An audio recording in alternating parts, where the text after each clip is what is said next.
Então, iniciei a gravação. O nosso propósito é continuar hoje, finalizar a parte da concordância, das situações de uso da concordância verbal, conforme a norma padrão. Então, é importante esse material eu disponibilizei para vocês, da gramática de Celso Cunha. Então, é importante depois vocês lerem, anotarem as dúvidas. A Alexânia, na primeira aula, ela falou, né? São várias situações, mas é importante que vocês leiam o material, porque a descrição da gramática, a gramática escolar de qualquer língua, seja do inglês, do espanhol, do francês, você tem a descrição ali das regras da chamada norma padrão, que é da modalidade escrita, formal da língua. E isso vai diferir daquilo que é usado, às vezes, na modalidade oral. Você está querendo fazer pergunta, Pedro?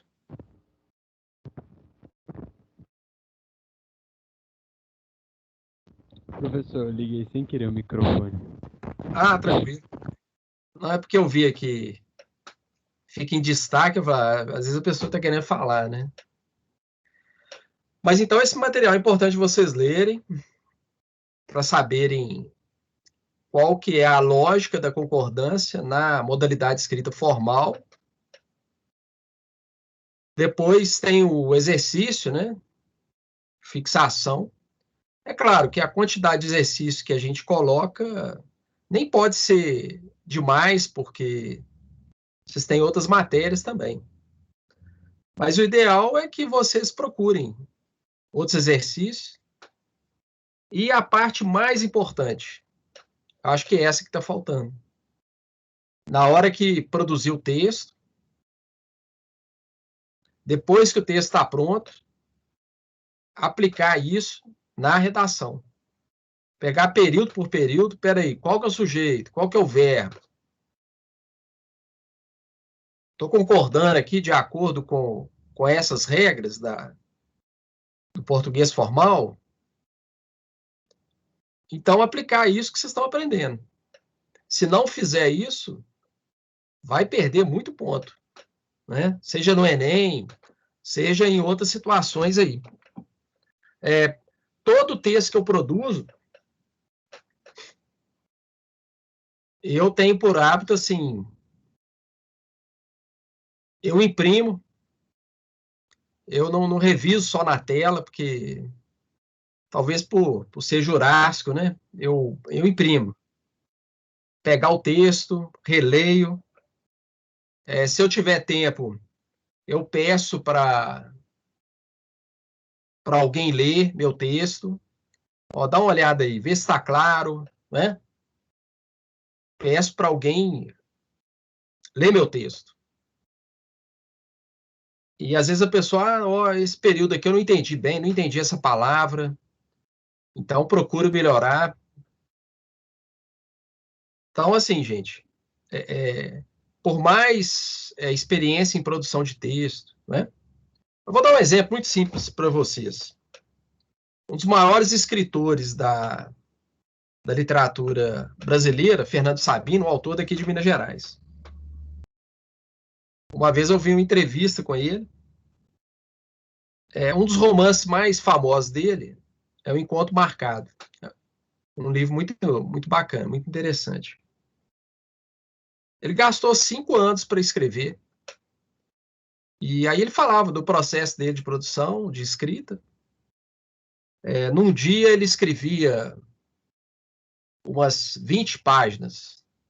Aquelas 20 páginas ele revisava durante a semana, ela se transformava em 2, em 3, às vezes em 1. Né? Então tem que ter essa paciência beneditina, né, para revisar o texto. Para você aperfeiçoar, né, o texto. É claro que numa situação de Enem, vocês vão ter menos tempo. Mas faça isso pelo menos uma vez que você tiver, né? Pelo menos uma revisão. Vocês já vão verificar várias questões, né? De regência verbal, concordância nominal, ou coerência. Ah, só para finalizar esse assunto, eu atualizei a lista de siglas e abreviaturas. Por que eu atualizei? Eu coloquei categorias de acordo com esse material do MEC, de correção de redação lá. Então, por exemplo, eu coloquei lá MO, é marca de oralidade. Você perde ponto, marca de oralidade. Porque eles querem que você produza um texto na modalidade escrita formal, né? Bom, é isso aí. Ô, professor, posso te Oi. perguntar um negócio? Mas não é de concordância, mas é da redação. Teve uma hora que eu citei um órgão, que é o DEAN, que é a Delegacia Especializada em Atendimento à Mulher. Eu posso só colocar a sigla, ou eu tenho que, tipo, escrever o nome do órgão todo e colocar entre parênteses a sigla? Excelente. É o João Vitor, né? Isso. João, excelente pergunta. Porque eu não queria que, tipo, o período ficasse muito grande e escrever o Entendi, nome do órgão todo, porque realmente o nome do órgão é muito grande. entendi. Excelente pergunta, João. Até na imprensa, muito jornalista erra demais isso aí. Eu já fui revisor em jornal, né? Jornal Tempo, trabalhei lá. Sigla, você não pode pressupor que o seu leitor saiba o significado. Qual que é a ordem de disposição correta disso? Muita gente coloca a sigla para depois fazer a descrição. Tá errado. Primeiro você coloca por extenso. Igual você falou, delegacia, paraná, paraná, paraná. Entre parênteses, você coloca a sigla. É claro, João, por exemplo, numa redação lá, que você tem um limite de linhas, se você colocar por extenso, às vezes você vai perder em linhas, em espaço para colocar lá, por exemplo, a proposta de intervenção, que é fundamental no texto. Então, se entre você usar a sigla, não colocar por extenso, você vai perder ponto ali, mas você vai perder menos do que faltar espaço para você colocar a proposta de intervenção. Então, nesse caso, né, você coloca só a sigla, tá? Mas o ideal é sempre você vai usar uma sigla, colocar primeiro por extenso, depois entre parênteses você coloca a sigla. Tá bom, João? Mas, tipo, é só da primeira vez que eu cito, né? Tipo, se eu for falar daquilo de novo, eu posso só colocar a sigla. Por causa que aí eu pressuponho que meu leitor já sabe o significado da sigla, né? Correto, isso. É isso mesmo. É Obrigado. você. Nada que isso, João. Perfeito, João. Sigla na primeira ocorrência você coloca por extenso e entre parênteses a sigla. Da segunda em diante, você pode usar só a sigla. Pode usar, perfeito. Essa aí Aliás, esse ensinamento aí é o ensinamento da academia não, a BNT, né? Associação Brasileira de Normas Técnicas. Para texto técnico ou científico, tem essa regra lá expressa. É isso mesmo. Bom, eu vou compartilhar com vocês o material sobre concordância verbal. Nós paramos.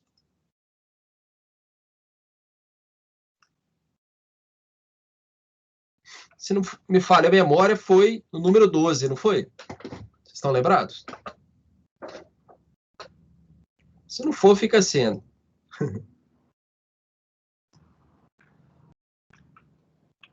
Ó, situação 12, né? Se o sujeito da oração é o pronome relativo, tem um exemplo aqui, fica mais fácil. Ó, tu que tens o verbo aqui, ele vai concordar com o tu. Por quê? Esse que é o pronome relativo. Ó, tu o qual tens. Tá? O que se refere a tu, então o verbo concordando com o tu. Né?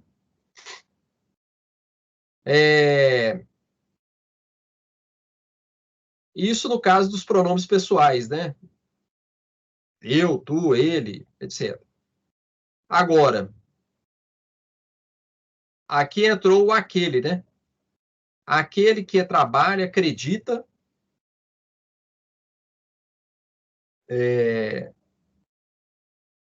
o aquele é como se fosse um pronome da terceira pessoa, né? Como se fosse ele. Ele acredita, tá?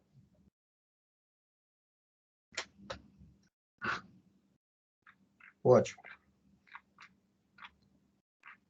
Essa situação 12. 13. A concordância com os verbos impessoais, né? O que são os verbos impessoais? Vocês estão lembrados? Já deve ter aprendido isso aí.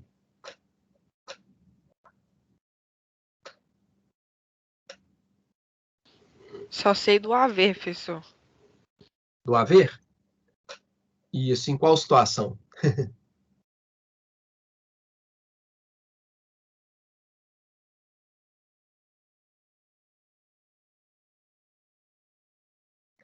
O verbo impessoal, olha só, o prefixo aqui, em, significa não, né?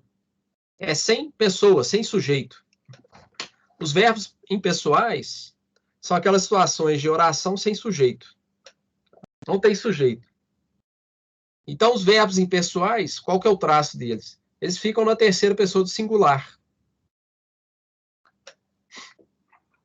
Os verbos impessoais, quais são as situações, né? Nós temos aqui, ó, deve haver 5 premiados. O verbo haver, no sentido existencial, ele é impessoal. Quando você ficar em dúvida, você substitui, coloca o verbo haver no presente, né? Há 5 premiados. Nem na modalidade informal as pessoas vão colocar hão 5 premiados, né? Então, quando você ficar em dúvida, no caso do verbo haver, você coloca o verbo haver no presente do indicativo. Ah. Você vai ver que não cabe hão, né? Então, verbo impessoal. E outro detalhe, né? Ele tem um verbo auxiliar que é o deve. Fica no singular também. Tá?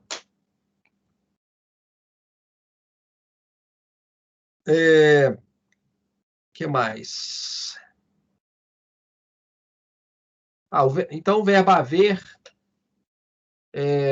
o verbo fazer, né?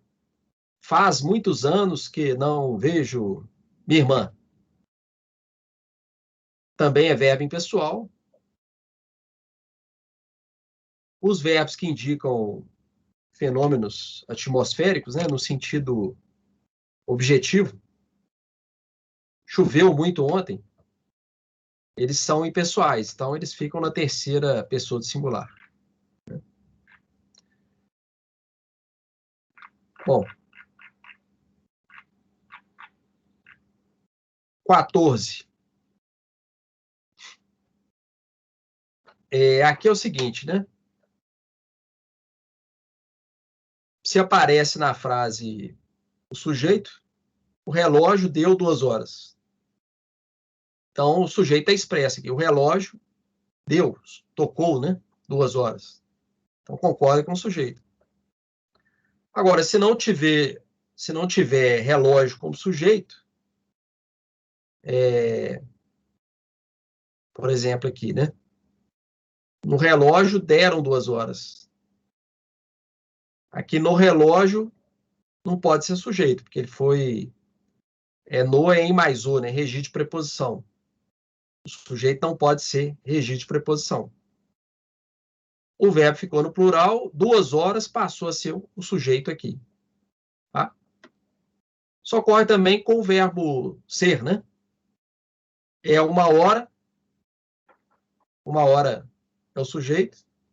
Agora, são 2 horas. 2 horas passa a ser o sujeito. Tá? Então, observar isso aí, qual que é o sujeito, né? Professor, repete a primeira frase que você falou do verbo ser. Só para eu anotar aqui. Ah, do verbo ser? É. Ó, o verbo ser, vou abrir um parênteses aí pelo seguinte. Na maioria das gramáticas do português, eles vão falar que o verbo ser, quando ele indica horas, é um verbo impessoal. Ou seja, oração sem sujeito. Só que essa descrição que ocorre na maioria das gramáticas é uma descrição incorreta. Por quê? Basta a gente observar. Se eu falo assim, vamos pensar agora, 8h20, o verbo ser vai concordar com o número de horas. Né? No português formal, são 8 horas e 20 minutos. Concorda comigo? O verbo flexionou? Sim. Sim. O verbo, isso. Então, o verbo ele flexiona.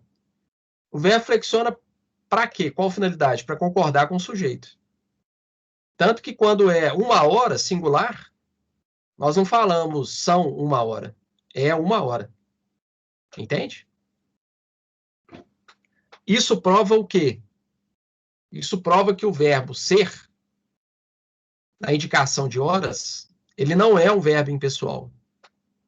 Ele é um verbo pessoal, ele tem sujeito. O sujeito vai ser o número de horas. Entendeu? Entendi, professor. E aí, olha a contradição, né? Na maioria dos... O problema é que muitos gramáticos, eles saem copiando outros gramáticos. Um copiando o outro. Ctrl+C, Ctrl+V. E a pessoa não faz uma reflexão sobre aquele ensinamento. Por exemplo, o conhecimento, de todas as formas de conhecimento que nós temos, a única que evolui, a única forma é o conhecimento científico. Por quê? O conhecimento científico ele não é dogmático, ele não é fechado, ele é aberto. Então, cada pesquisa em qualquer área, ela busca, às vezes, refutar um conhecimento anterior. Isso ocorre na física, na matemática, na linguística, qualquer conhecimento que se pretenda científico. Entende? Sim, verdade. Então, outra contradição. O verbo impessoal ele só fica na terceira pessoa do singular. Então, se eu falo, são 8 horas e 22 minutos, como que eu posso dizer que o verbo ser, aí é impessoal? Se ele está na terceira pessoa do plural. Aí complica, entendi. É um furo. É um furo. Né? Mas então, ficou claro aí, né? Ficou, obrigada. Nada. Ó, essa 15 aí, essa palavrinha em português aí, é o se. Se. A gente escreve S-E, a gente pronuncia se. Esse pronome, nessa estrutura aqui, ó, o que ocorre? Vocês podem reparar, várias placas aí, o pessoal coloca no singular.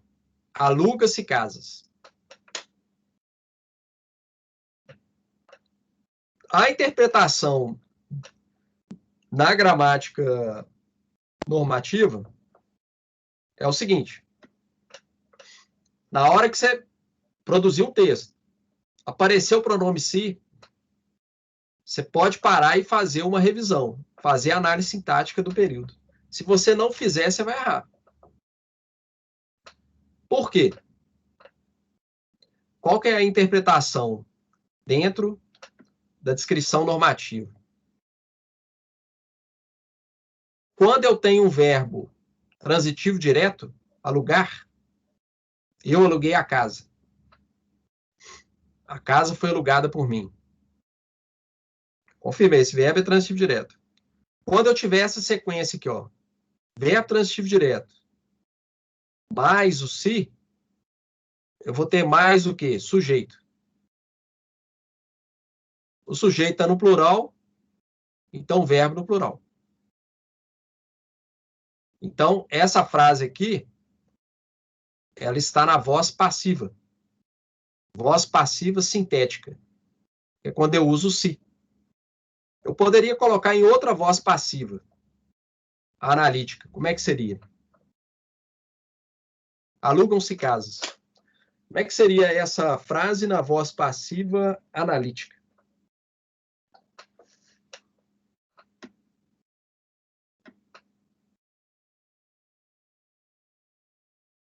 Você já deve ter aprendido isso aí.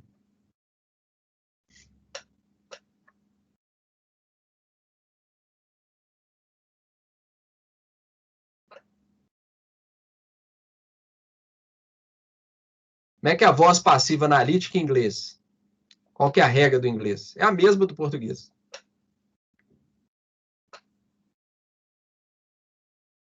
Verbo to be mais o particípio do verbo passado. Olha só. Casas são alugadas. Tá? Então, se eu ficar na dúvida, eu passo para a voz passiva analítica. Casas são alugadas. São alugadas, o sujeito é casas. Então, tem que usar o verbo no plural. Entenderam a lógica aí da escrita formal? Vendem-se apartamentos. Apartamentos são vendidos. Fazem-se chaves. Chaves são feitas. Então, fique esperto com isso aí. Apareceu o pronome se, pare e faça a análise sintática. Se você não fizer, você vai errar. Você vai perder ponto aí, né, de concordância verbal.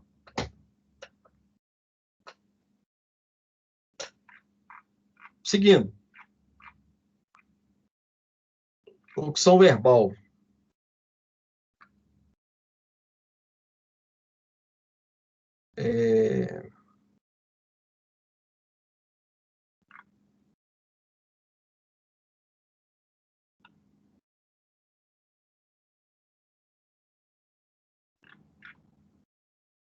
Aqui não carece de muita explicação. Concordância com a expressão senão e sinônimas.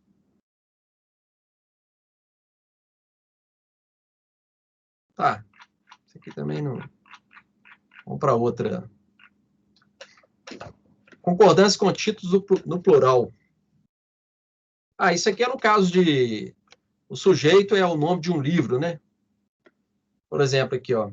As cartas persas anunciam o espírito das leis. Cartas persas é o nome de um livro. Tá?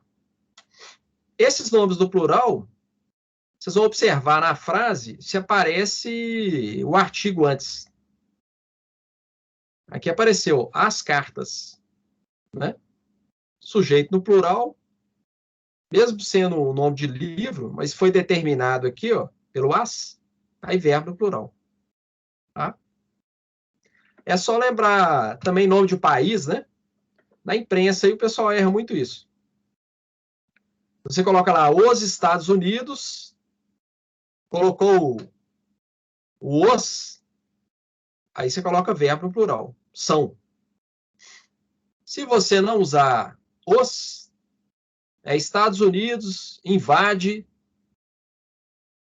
Então, quer dizer, se você não usar o artigo, aí o verbo fica no singular. Porque aí a concordância com a ideia, né? O país invade. Tá? Então, para livros é a mesma coisa. O autor vai explicar aqui, ó, tá vendo? Se os... Eu estou falando do os, mas qualquer determinante, né? Pode ser artigo definido, pode ser um pronome demonstrativo. Esses Estados Unidos, né? Aí o verbo vai ficar no plural.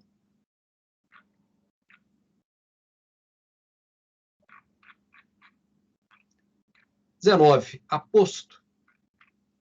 Deixa eu ver se carece. Tem algumas questões que não tem muita dificuldade, não. Ah, tá. Deixa eu ver se... Ah, por exemplo, nessa frase aqui, pai e filho, cada um seguia, né? O verbo ficou no singular, seguia, concordando com o cada um, com cada um, né? Tá? Se não tivesse esse cada um, o sujeito aqui é composto. Pai e filho seguiam, né? O verbo ia para o plural. Como apareceu esse aposto aqui, cada um, logo depois, aí ele concorda com o aposto. É isso que ele está explicando aqui. Essa expressão haja vista é muito usada, né, no português escrito formal.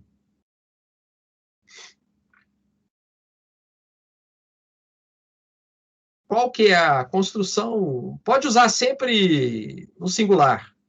Haja vista. No português informal, muita gente, quando a palavra é masculina, a pessoa coloca haja visto, né? Aí ele até coloca aí, ó, não é correta a expressão haja visto. Haja visto o ocorrido. Então, é uma expressão invariável. Usa sempre haja vista, tá? Simplifica aí. A 21. Sujeito oracional, o verbo fica no singular. Exemplo aqui, ó. É bom que compreendas essas razões, né? Nós temos duas orações. O é o verbo, compreendas outra. Começou o que aqui? Começa outra oração. Tá? Então, o sujeito aqui é oracional, né? Que compreendas essas razões é bom. Então, quando o sujeito é oracional, o verbo fica no singular. É isso que ele está explicando aqui.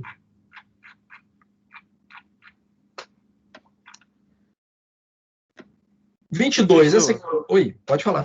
Ali, o sujeito vai ser o que compreendas ou o que compreendas estas razões? Deixa eu voltar lá. Espera aí só um pouquinho.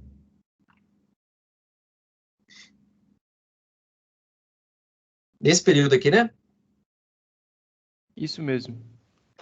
Aí lembra daquele processo? Tem que seguir o método, né? Para você analisar. Então, eu tenho esse período aqui. É bom que compreendas essas razões. Então, primeiro você identifica o verbo. O é um verbo. Compreendas, outro verbo. Tem o conectivo que ligue as duas orações?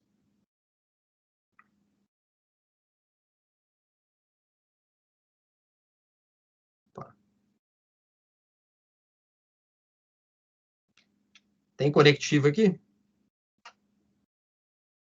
Acho que não. Ó, eu tenho um verbo aqui que é o é, certo? Tenho compreendas, outro verbo.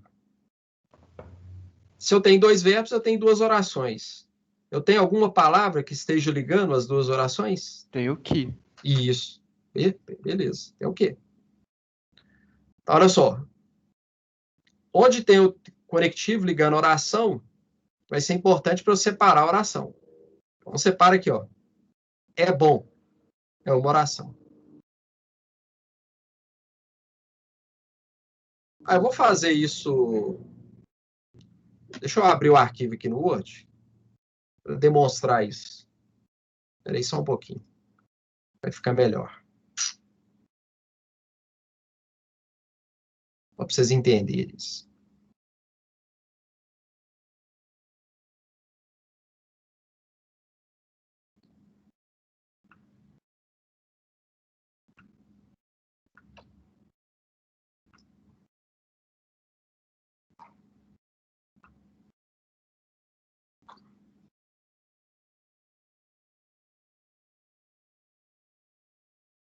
Bom, vou pegar o...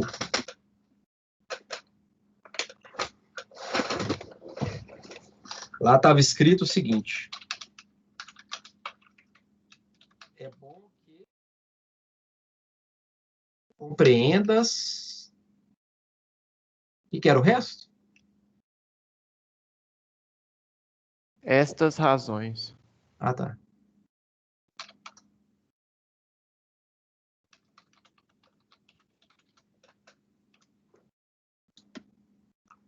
Então, olha só. Vou aumentar aqui para ficar melhor. Bom, então o método é esse. Eu tenho que identificar os verbos.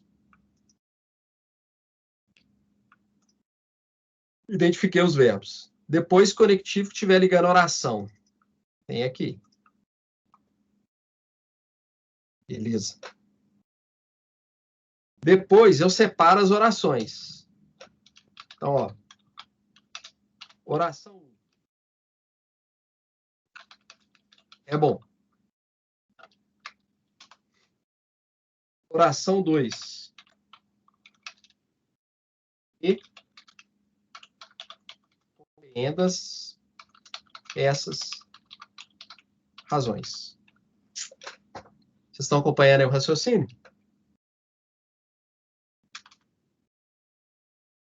Sim. Sim. Beleza. Agora é o seguinte, ó. Esse que, qual que é a classificação morfológica desse que?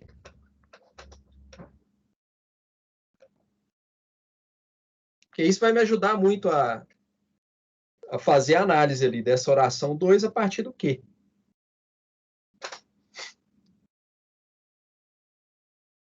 O que ele é? Morfologicamente.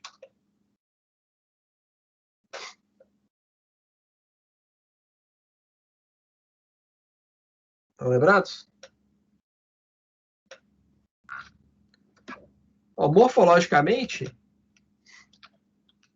ele pode ser um pronome relativo ou uma conjunção integrante. Tá?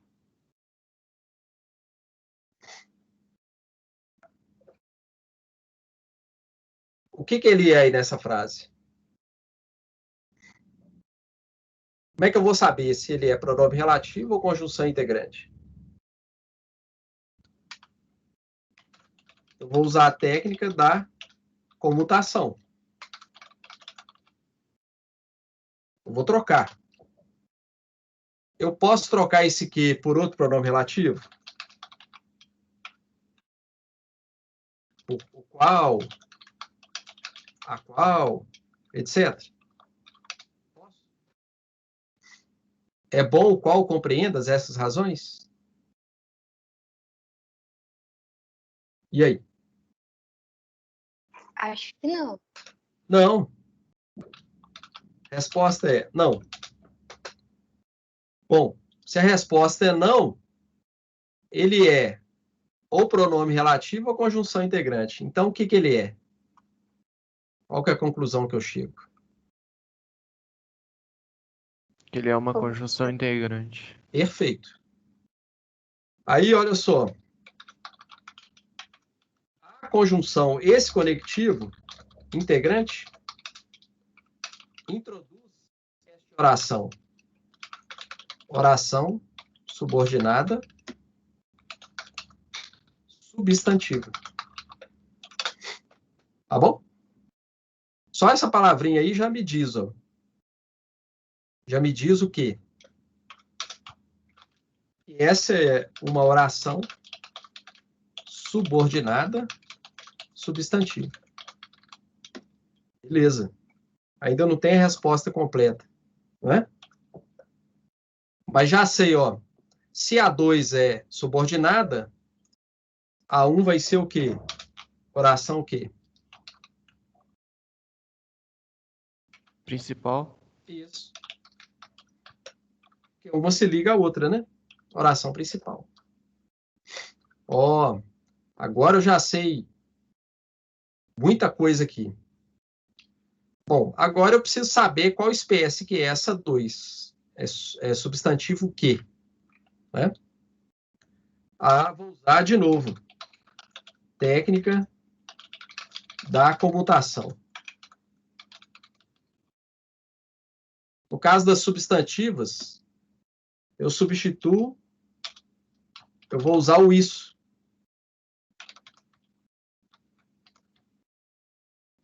Vou substituir pela palavrinha isso. Tá? Vai ficar assim, ó. É bom isso.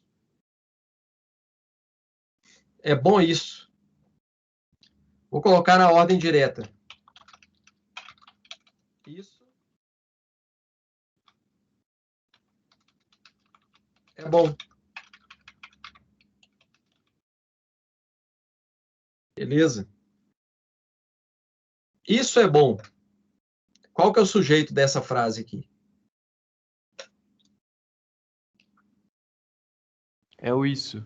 Isso. Olha só. O isso, ele é o sujeito. Tá? Se o isso é o sujeito, olha só, aí é o raciocínio lógico, né? O que que eu fiz? Eu substituí a oração 2 inteira. Eu substituí ela toda pelo isso. Se o isso é o sujeito, logo, oração 2, qual que é a função dela? E sujeito, subjetivo. Isso. Bacana. Isso aí, ó, tem na matemática. Quarta proporcional, né? Raciocínio lógico. Se o isso é sujeito, eu substituí a oração 2 pelo isso. A oração 2 é o sujeito. Tá? Ou seja, o sujeito aqui é oracional.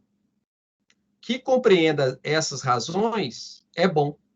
Sempre que o sujeito for oracional, o verbo da principal vai ficar no singular. Entenderam esse raciocínio todo que eu fiz aí?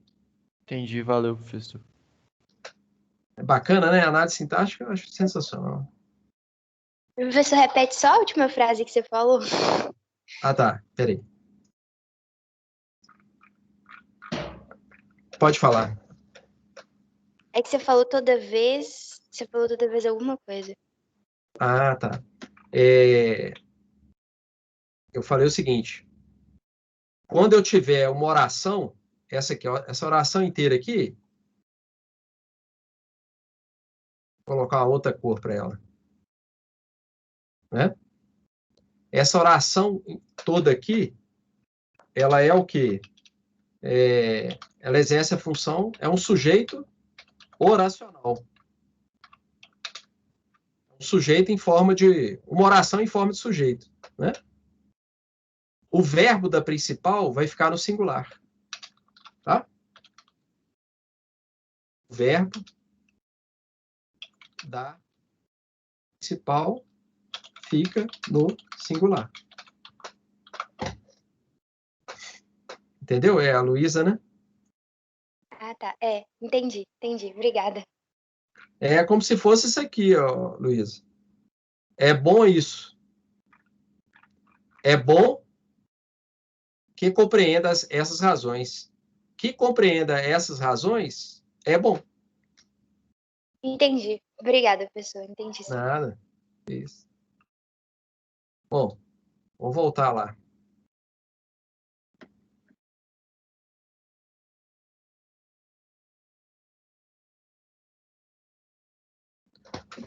Eu estou pontuando só os casos mais que exigem uma explicação maior, tá bom, gente? Mas é importante. Professor, eu tenho que decorar? Não, você não tem que decorar nada, porque decorar, você esquece. Você tem que entender, e a partir do momento que todo texto que você produzir é aquilo que eu já falei. o que a gente aprende, em qualquer língua, das regras formais, é para você usar em determinados contextos, né? Então, naquele contexto, se eu produzo um texto que exige a modalidade escrita formal, na hora de fazer a revisão do texto, eu vou analisar isso, período por período, olhando todas essas questões, né? Coerência, coesão, concordância, né? Mas eu tenho que fazer essa revisão. Infelizmente, eu reparo isso, né? Por exemplo, nas mais diversas situações, as pessoas fazem os textos e parece que a primeira versão vai enviando. É e-mail. Gente, quanta perda de tempo, porque isso na administração chama retrabalho. O que é o retrabalho? Você tem que fazer uma coisa. Tem até uma piada de um tenor norte-americano, né? Vocês conhecem essa piada do tenor norte-americano que foi fazer uma apresentação na Itália? Vocês conhecem essa história?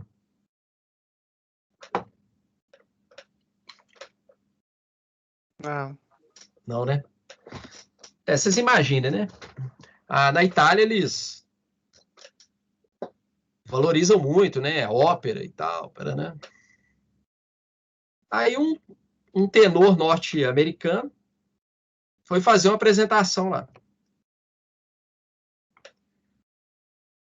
Aí ele começou a apresentação e tal. Ele tinha uns 4 minutos de apresentação. Aí os italianos, a maioria da plateia era italiana, levantou, começou a bater palma, bis, repete, de novo, bis. Aí o tenor norte-americano falou, eu mal comecei, esse pessoal já está pedindo para eu repetir e tal, não sei o quê. Aí, então tá bem, aí ele parou a apresentação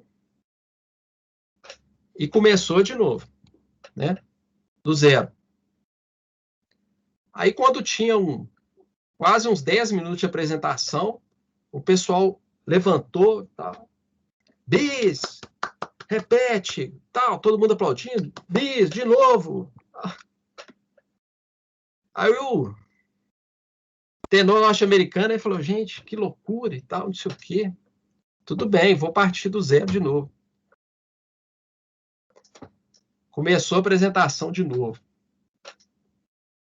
Quando tinha uns 12 minutos de apresentação, os italianos tudo levantaram, bis, bateram palma, repete de novo.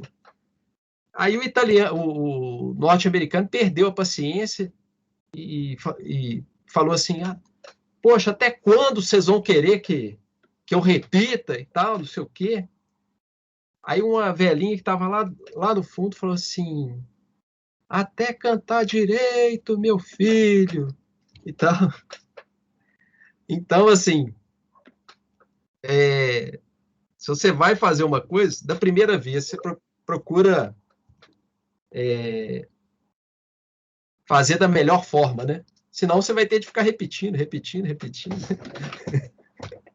É isso. Bom, só fazer esse parêntese. Gente, expressão de porcentagem é muito comum. Muito comum a gente usar. Professor, eu acho que você parou de compartilhar. Parei? Desculpa aí.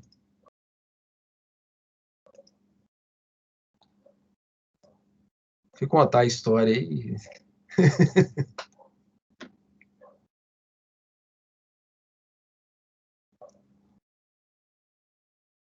Porcentagem.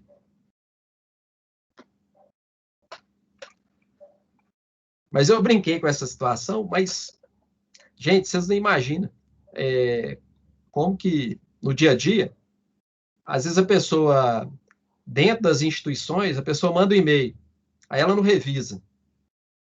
Aí ela manda o segundo e-mail corrigindo o primeiro. Às vezes não revisa. Ela manda um terceiro e-mail corrigindo o primeiro. Né? Quer dizer, se tivesse parado um pouquinho e revisado o primeiro, não ia precisar do segundo nem do terceiro, né? Porcentagem, o que vocês vão observar? Vocês vão observar o seguinte. Por exemplo, nessa frase aqui, ó, 30% do Brasil assistiu a transmissão dos jogos da Copa. Nem sei, né? Agora tá tendo aí a Copa América, né? O pessoal brinca a Cepa América.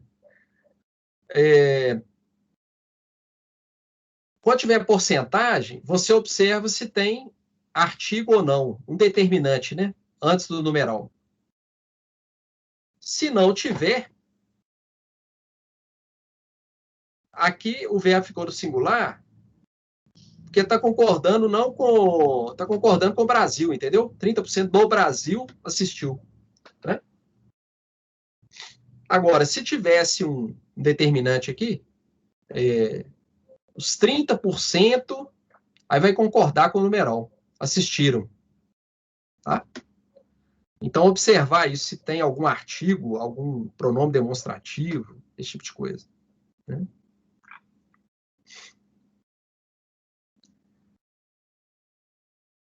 Agora, um outro detalhe também é porque, nesse caso aqui, nós temos, por exemplo, 30% dos brasileiros, aqui, ó, 30% dos brasileiros assistiram aos Jogos da Copa, né? Você tem o adjunta de nominal aqui, dos brasileiros, aí o verbo concordou com ele. Né? Igual aqui, ó, 2% da assistência, detestou. A assistência, quem estava assistindo, detestou. Se não tiver esse adjunto, vou pegar o exemplo aqui. Nessa aqui, ó. 1% dos erros foi devido a distrações. Concordou com 1. 1 foi. É interessante observar, né? Qual que é a diferença aqui? Porque tem numeral nos dois. A diferença, quando o adjunto de nominal é um ser humano, né? Espectadores, brasileiros. Então, a nossa tendência, quando tem o adjunto de nominal, que é um ser humano, que até é algo bem lógico, né? Por quê? Quem pratica a ação é um ser humano. O ser não humano não pratica uma ação, a não ser em texto ficcional, né? Tá? Então, observar isso. O adjunto, se é um ser humano ou não, né? Um agrupamento ali, um coletivo humano. Né? Porque aqui no caso, ó, 1% dos erros foi devido. Tem o adjunto de nominal, erros, está no plural. Mas como o erro não é um ente humano, o verbo concordou com o 1 lá, o numeral. 1 foi. Tá? Essa é a lógica aí da... Aqui, ó, 50% do público, o público. É um substantivo que retrata, né? Um coletivo humano. Aprovou, o público aprovou. Tá?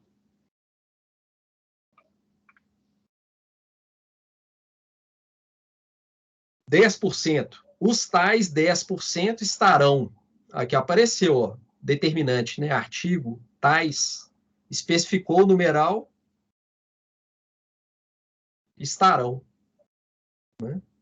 Concordou com o numeral aqui. Esses 20% da turma deverão. Olha que interessante. Porque aqui eu tenho o numeral, ele foi determinado, né?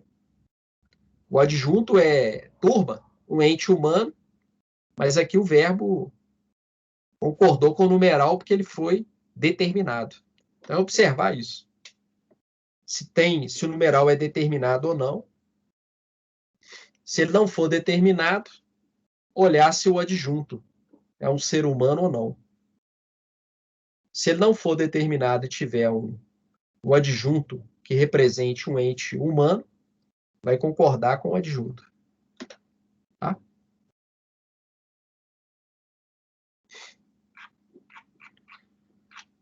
(23)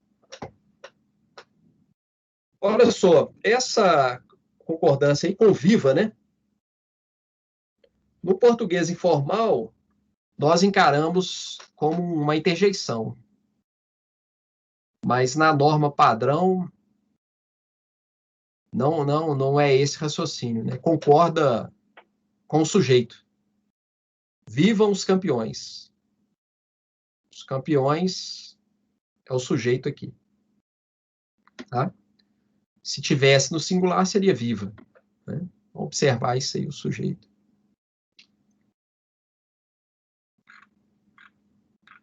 Agora, o salve é encarado como interjeição, né? Então, invariável. Salve o campeão, salve os campeões.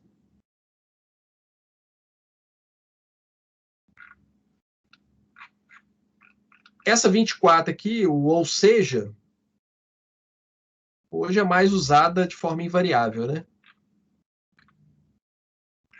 É isso que ele vai falar aqui.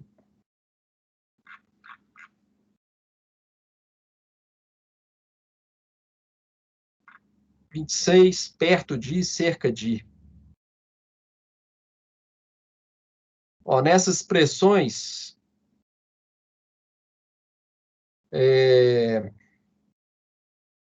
vamos dizer aqui. Você vai olhar o numeral, né? Já votaram cerca de 1.000 eleitores. 1.000 eleitores, 1.000 votaram. Né?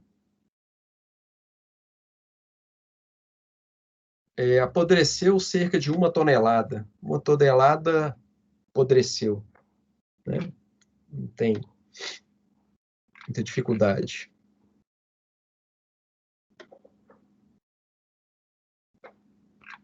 Essas outras aqui, as principais são essas que eu sublinhei aí. Bom, vocês querem fazer alguma pergunta? Eu vou preparar outro exercício, né? Relativo aí, mais um de concordância verbal. Tá?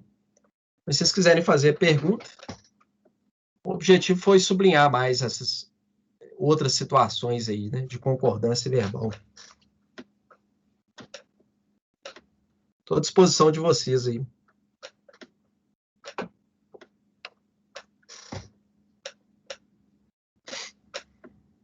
Professor, você tinha falado do haja vista. O que significa o haja vista? Em que sentido ele?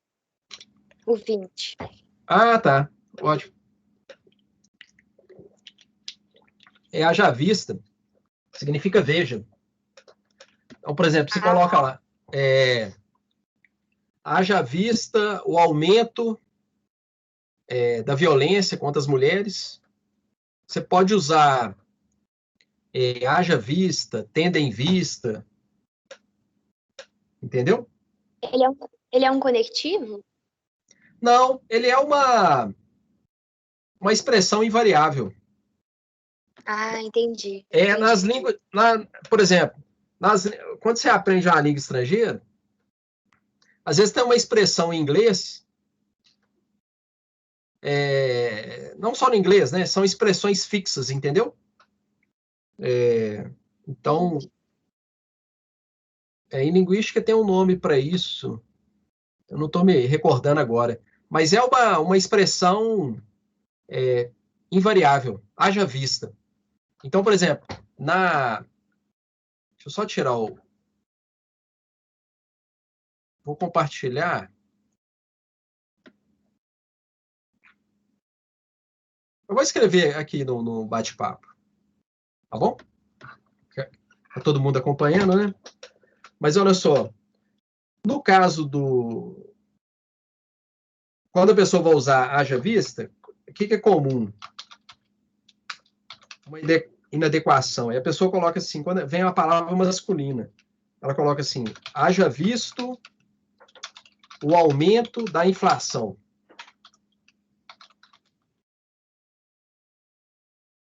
Tá vendo? Ô, professor, esse haja vista é tipo levando em conta o aumento da inflação? É tipo isso? Isso, é. Então eu coloquei no chat aqui, de acordo com a norma popular, tá? Na norma padrão, no português formal, é sempre haja vista. Haja vista o aumento da inflação. Pananã, pananã. Você pode usar, por exemplo, uma expressão sinônima. Tendo em vista, tananã, igual você falou, quem que foi? Foi o João? Acho que foi o João, né? Falou, Foi. considerando, né? Considerando o aumento da inflação. Inflação.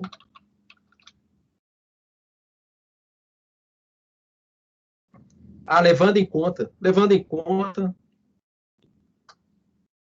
Ótimo, Alexandre. Levando em conta. Considerando. Quando vocês puderem investir nisso, é importante para a escrita um dicionário de sinônimos. Dicionário de sinônimos. Dicionário de sinônimos. Então, por exemplo, para você desenvolver a escrita, na hora da revisão, é normal. Por exemplo, mesmo lá, redação, 30 linhas, é normal, primeira versão de texto é repetir. Avaliando, você usar o mesmo verbo, mesmo substantivo, né? Então, um recurso interessante é o dicionário de sinônimos. Você faz uma consulta, no Word tem sinônimos, mas é muito reduzido ali, né? Mas tem sinônimos lá.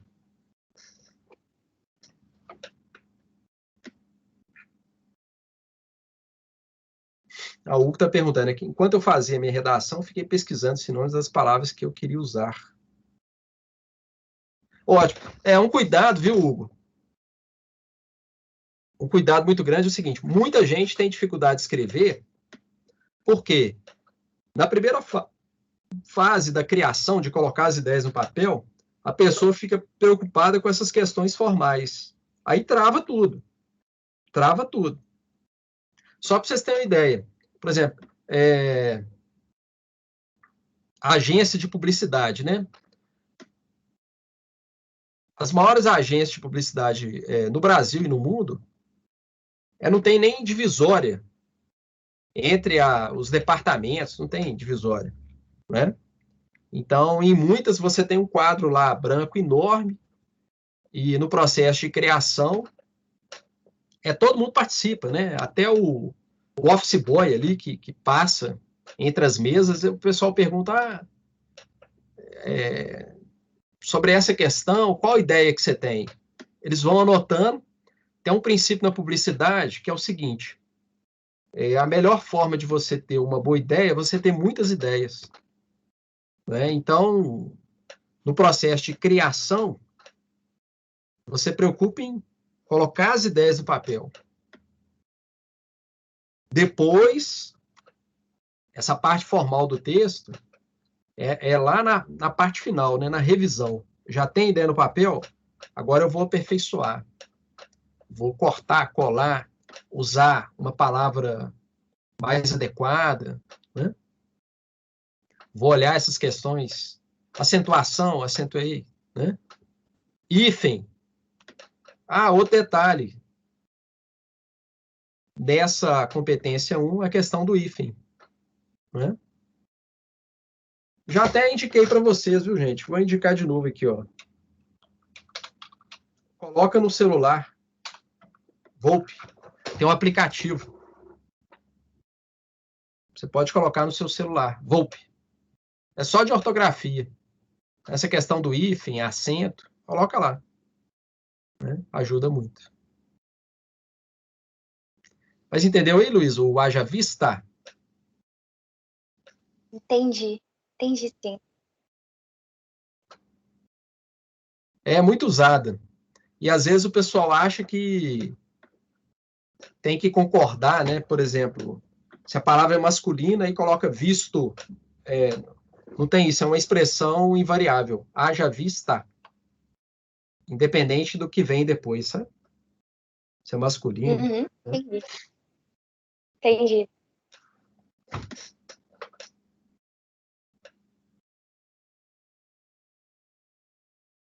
Ah, uma outra coisa, né? Por exemplo, a redação lá, vocês digitaram, né?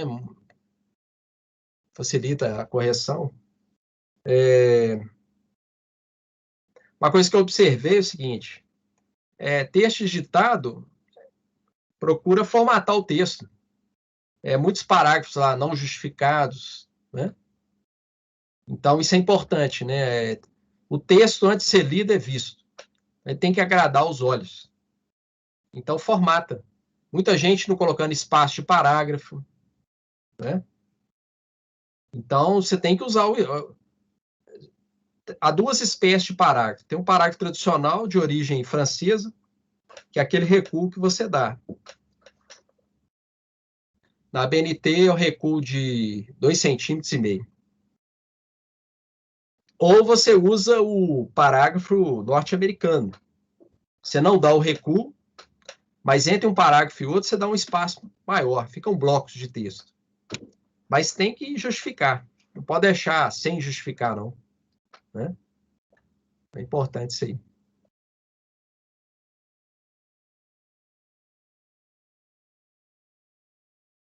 Aí outra coisa, né, gente? Essa questão da redação, vocês têm que aproveitar, eu vou colocar outras lá. Aliás, parece que a sugestão foi a da Alexandre. Até agradeço, Alexandre. Foi ótimo. Bom você ter colocado isso aí. Os temas são complexos. O primeiro trabalho de vocês tem que ser de pesquisa. Procurar outros textos sobre aquele tema. Google Acadêmico, né? Fontes confiáveis. Então, de preferência isso. Bases de dados científicas, né? Lilacs. Há outras aí. As universidades federais, né? Não sei se vocês sabem, pesquisa no Brasil em todas as áreas. 99%. Hoje em dia é 100%. Faculdade particular não produz pesquisa. Pesquisa é algo caro. Então, se bem que isso está reduzindo, né? Verba para pesquisa, o pessoal, o governo só cortando. Mas, então, as universidades federais, todos os artigos científicos, dissertações de mestrado, tese de doutorado, você encontra nas bases de dados aí, o FMG, o USP, né, tudo publicado. Então, antes de escrever, não sai escrevendo, não. Vai pesquisar sobre o tema. Senão, sua redação, em termos de argumento, vai ficar muito limitada. Né? Então, procura fazer isso, esse trabalho. Vocês vão aprender muito com isso. O que eu queria falar é o seguinte. Procurar ler autores aí que sabem escrever. A nossa literatura é riquíssima, a brasileira, a literatura portuguesa, né? Eu sei, né? O pessoal às vezes gosta de Harry Potter, né? Pegar as traduções aí. Ótimo, bom também. Mas você quer aperfeiçoar a sua escrita, ler os clássicos. Então, e tem vários. Às vezes você não gosta de Machado de Assis. Poxa, você tem o Graciliano Ramos, você tem tanto escritor aí, né? Da literatura, Fernando Pessoa e outros.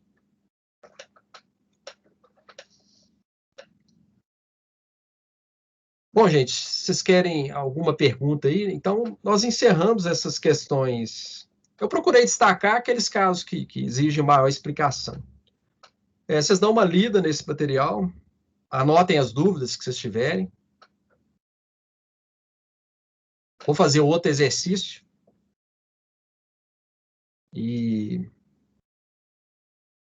aí, na segunda-feira, é um encontro sobre dúvidas de exercício, né? Então, aí vocês aproveitem, né? Dão uma lida no material e anotem. Ó, professor, ó, Professor, né? Oi, pode falar. aqui. O exercício dessa semana que você vai fazer vai ser sobre um tema de redação ou vai ser sobre essas concordâncias que a gente estudou?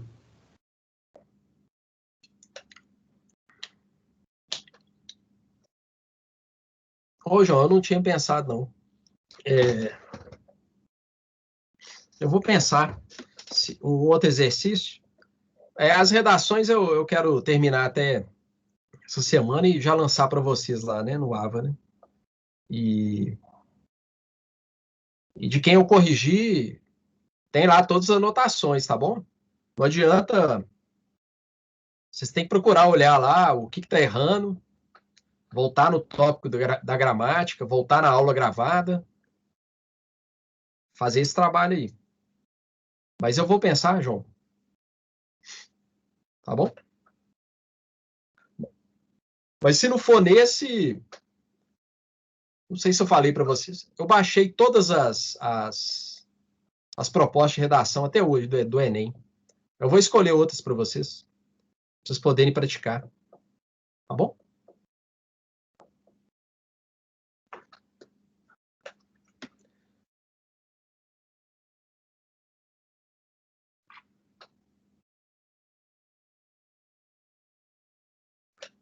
Então tá, então eu vou... Mais alguma pergunta aí, gente? Aí eu vou encerrar aqui a gravação.